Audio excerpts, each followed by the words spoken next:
Bismillahirrahmanirrahim. Assalamu alaikum friends. Hopefully you all are fine and doing good.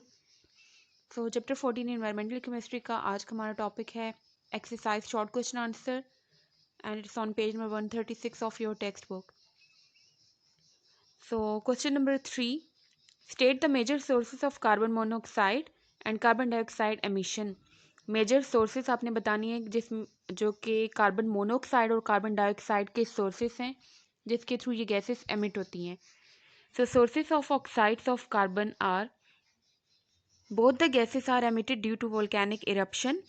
Volcanic eruption के दौरान जो gases emit होती हैं उसमें ये दोनों गैसेस शामिल हैं. And decomposition of organic matter और बैक्टीरियल डिकम्पोजिशन प्रोसेस जब होता है जिसमें डेड ऑर्गेनिक वेस्ट मटेरियल्स की डिकम्पोजिशन होती है with the help of bacteria, तो उस टाइम पे भी ये दोनों गैसेस रिलीज होती हैं नेचुरली.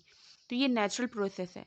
इसके अलावा फॉरेस्ट फायर्स या बर्निंग ऑफ वुड, लकड़ी को जब जलाते हैं या फॉरेस्ट फायर किसी वजह से जब लग जाती है तो उसमें भी ये गैसेस प्रोड्यूस होती हैं.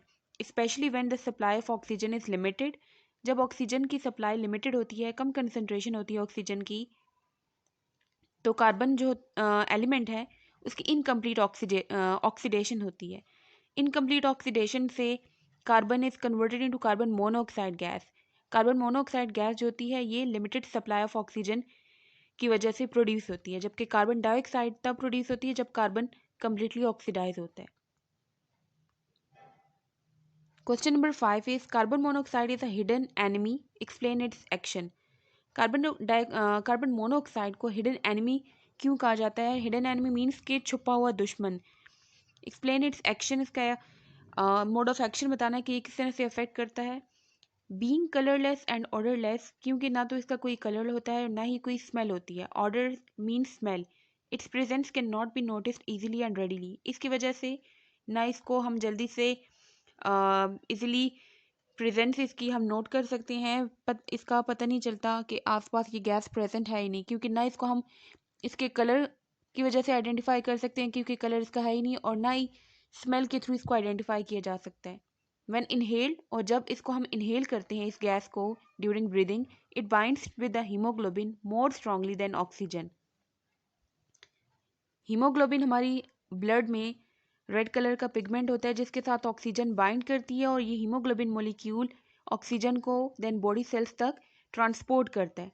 लेकिन अगर कार्बन मोनोऑक्साइड गैस के मॉलिक्यूल्स भी प्रेजेंट हो तो उसके उन मॉलिक्यूल्स की कैपेसिटी ज़्यादा होती है, वो स्ट्रांगली बाइंड करते हैं with the haemoglobin than oxygen. तो कार्बन मोनोऑक्साइड के मॉलिक्यूल्स जब हीमोग्लोबिन के साथ बाइंड करते हैं और वो पूरी बॉडी में सर्कुलेट करती हैं ये मॉलिक्यूल्स, तो ऑक्सीजन सब बॉडी सेल्स को नहीं मिल पाती, जिसकी वजह से सफोकेशन की वजह से डेथ भी हो जाती है. So it hinders the supply of oxygen in the body. Question number 6 is, what threats are there to human health due to sulfur dioxide gas as air pollutant? Sulphur dioxide gas जो कि एक air pollutant है, इसके क्या threats हैं, human health को क्या नुकसान पहुंचता है इसकी वजह से?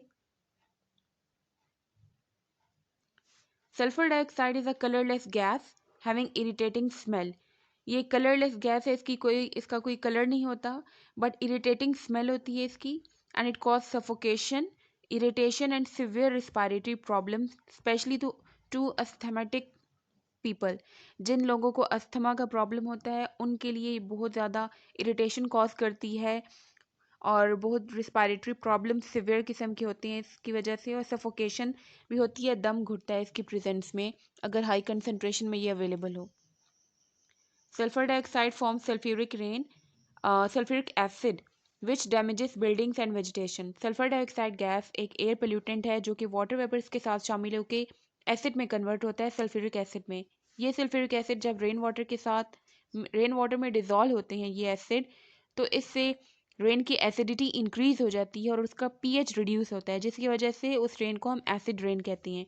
वो एसिड रेन बिल्डिंग्स को भी डैमेज कॉज करता है, प्लांट्स, वेजिटेशन, सब चीज़ों को नुकसान पहुंचाता है.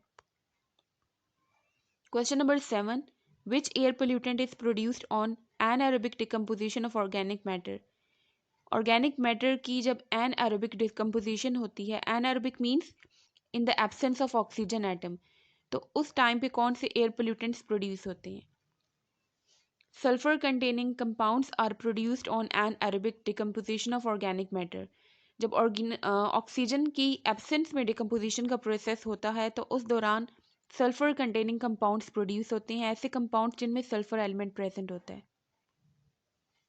Question number 8 is how does acid rain increase the acidity of the soil. Acid rain soil की एसिडिटी को कैसे इंक्रीज करता है? Acid rain increases the acidity of the soil. Many crops and plants cannot grow properly in such soil. Acidity इस तरह से increase करती है एसिड रेन, क्योंकि एसिड रेन में एसिड्स प्रेजेंट होते हैं, सल्फ्यूरिक एसिड्स हैं, नाइट्रिक एसिड्स हैं. ये एसिड्स जब सॉइल में डिजॉल्व होते हैं तो उससे सॉइल एसिडिक हो जाती है, उसकी पीएच रिड्यूस हो जाती है. और वो जो एसिडिक सॉइल होती है जिसकी एसिडिटी इंक्रीज हो चुकी है, उस सॉइल में क्रॉप्स और प्लांट्स प्रॉपरली ग्रो नहीं कर पाते. And it also increases the toxic metals in the soil. ये एसिड रेन टॉक्सिक मेटल्स की कंसंट्रेशन को भी इंक्रीज कर देते हैं जो कि वेजिटेशन को पॉइजन करते हैं. Even old trees are affected due to the acidity of the soil. Their growth is retarded and they get dry and die. So main इसका जो आंसर है वो ये है कि एसिड रेन सॉइल में एसिड्स को ऐड कर देती है, एसिड्स डिजॉल्व होते हैं जिसकी वजह से सॉइल की एसिडिटी इंक्रीज होती है, और वो जो एसिडिक सॉइल होती है वो फिर प्लांट्स की ग्रोथ को भी अफेक्ट करती है. Question number 10 how is ozone layer formed in stratosphere. Stratosphere में ओजोन लेयर की फॉर्मेशन कैसे होती है? The mid-stratosphere has less UV radiations passing through it. ये UV radiation सन से आ रही होती है और मिड स्ट्रेटोस्फेयर में UV radiations, ultraviolet radiations कम होती हैं as compared to upper layer of the stratosphere. Here oxygen and O2, oxygen atom O and O2 oxygen gas, ये दोनों प्रोड्यूस होते हैं अपर लेयर में. अपर लेयर में ओजोन के मॉलिक्यूल्स की ब्रेकडाउन जब होती है, क्योंकि upper layer ozone decomposition region होता है जिसमें O3 मॉलिक्यूल ब्रेक होता है और उससे दो प्रोडक्ट्स बनते हैं, एक ऑक्सीजन एटम और दूसरा ऑक्सीजन गैस. ये दोनों प्रोडक्ट्स दोबारा से मिड स्ट्रेटोस्फीयर में रिकम्बाइन करते हैं और वहाँ पे ओजोन मॉलिक्यूल बनाते हैं, which is an exothermic reaction. Exothermic reaction इसमें large amount of energy release होती है. Ozone formation in this region results in the formation of ozone layer. तो इस तरह से ओजोन के मॉलिक्यूल्स जब बनते रहते हैं तो वो सब मॉलिक्यूल्स सैम्पल होते हैं एक लेयर की फॉर्म में, और वो जो लेयर बनती है उसको हम ओजोन लेयर कहते हैं. This ozone layer exist in mid stratosphere. O2 plus O oxygen atom और ऑक्सीजन गैस कंबाइन करके O3 मॉलिक्यूल बनाते हैं. Question number 12 how ozone layer is being depleted by chlorofluorocarbon. Chlorofluorocarbon ozone layer को किस तरह से डिप्लीट कर रहे हैं, नुकसान पहुंचा रहे हैं, डैमेज कर रहे हैं. Chlorofluorocarbons, which are used as refrigerants in air conditioners and refrigerators, they are the major cause of depletion of ozone layer. अब किस तरह से मेजर कॉज है? ये कंपाउंड्स जब यूज़ किए जाते हैं रेफ्रिजरेटर्स या एयर कंडीशनर्स में तो किसी तरह से इनकी लीकेज हो जाती है और ये एयर में स्केप कर जाते हैं. वहाँ से ये स्ट्रेटोस्फेयर में जब डिफ्यूज़ करते हैं तो स्ट्रेटोस्फेयर में यूवी रेडिएशंस प्रेजेंट होती हैं. ऑल्दो मिड स्ट्रेटोस्फेयर में लेस यूवी रेडिएशंस होती हैं लेकिन रेडिएशंस प्रेजेंट होती हैं, और उन रेडिएशंस की प्रेजेंस की वजह से क्लोरोफ्लोरोकार्बन का जो मॉलिक्यूल है उसमें कार्बन और क्लोरीन के बीच में जो बॉन्ड प्रेजेंट है CCl बॉन्ड इन CFCl3, ये बॉन्ड ब्रेक होता है और इसके रिजल्ट में क्लोरीन फ्री रेडिकल्स जनरेट होते हैं. ये एक CFCl3 का मॉलिक्यूल है क्लोरोफ्लोरोकार्बन का. इसकी जब ब्रेक डाउन होती है इसमें CCl बॉन्ड की तो इससे एक क्लोरीन सेपरेट हो जाता है और रिमेनिंग सिर्फ 2 क्लोरीन्स अटैच रहते हैं कार्बन के साथ. तो ये जो क्लोरीन जनरेट होता है this is known as chlorine free radical. And these free radicals are very reactive. They react with the ozone and form oxygen. Reactive इस तरह से होती हैं क्योंकि इसमें अनपेयर्ड इलेक्ट्रॉन प्रेजेंट है और इसको अपना ऑक्टेट कंप्लीट करने के लिए एक और इलेक्ट्रॉन चाहिए होता है.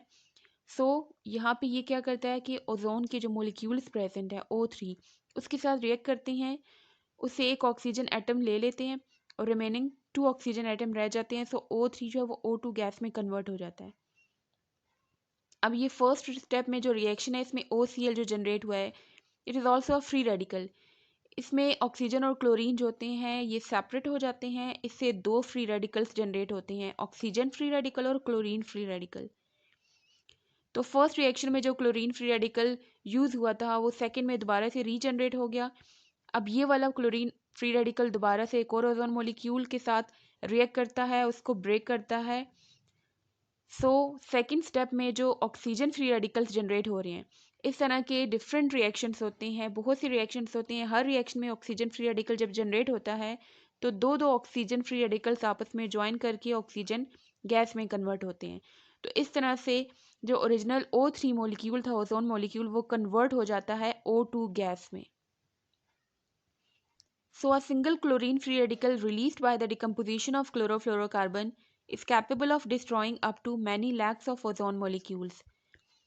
इस तरह से एक क्लोरीन फ्री रेडिकल जो कि जनरेट होता है क्लोरोफ्लोरोकार्बन के मॉलिक्यूल्स की डिकम्पोजिशन की वजह से, वो many lakhs of ozone molecules को डिकम्पोज करता है, डिस्ट्रॉय करता है। और जितने ज़्यादा ओजोन की मॉलिक्यूल्स की डिस्ट्रक्शन होगी उतना ही नुकसान ओजोन लेयर को पहुंचेगा, जिसकी वजह से ओजोन लेयर में होल्स भी क्रिएट होते हैं, उसे हम ओजोन होल कहते हैं। Thank you so much for watching, see you next time, अल्लाह हाफिज़।